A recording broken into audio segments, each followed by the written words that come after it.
Voyager en Asie en famille, c'est magique, mais on a vécu des sacrées galères. Voilà nos anecdotes et surtout nos conseils pour les éviter.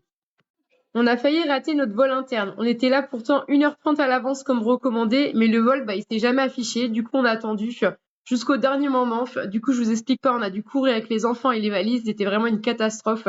Donc, moralité, si rien n'apparaît sur l'écran, n'attendez pas comme nous, allez vous renseigner auprès d'un agent. On a souvent tendance à prendre trop de vêtements, mais ce qu'on oublie à chaque fois, c'est que quand on prend des vols internes pour se déplacer, c'est limité à 15 kilos ou 20 kilos. Donc du coup, je me retrouve à chaque fois en train de dispatcher les vêtements alors que je suis complètement fatiguée pour que ça passe du coup au poids réglementaire. Et je peux vous assurer que c'est vraiment une vraie galère. Celle-ci nous est arrivée qu'une fois, on était dans une réserve d'éléphants, le taxi nous avait déposés et on devait le rappeler. Sauf qu'on n'avait plus de réseau. Et avec notre anglais pas terrible, comment vous dire, c'était compliqué. Heureusement, les locaux ont tout fait pour nous aider. Et il y avait quelqu'un qui parle anglais, donc franchement, heureusement, parce que j'étais quand même un petit peu en panique, j'avoue. Enfin, alors, moralité de l'histoire, toujours noter le numéro du taxi et d'anticiper.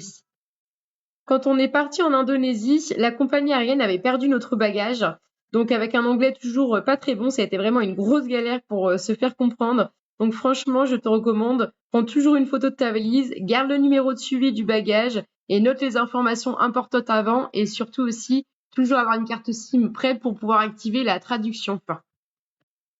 On s'est aussi vite rendu compte d'un truc, entre les trajets, les photos, les maps, les traductions, le téléphone, il se décharge super vite. Et le voyage, quand t'as plus de batterie, t'es vite bloqué. Toujours avoir une batterie externe sur toi, un conseil.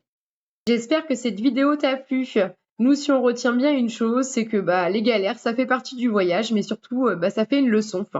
Je vous dis à bientôt pour une prochaine vidéo et n'oublie pas de t'abonner pour ne rien rater.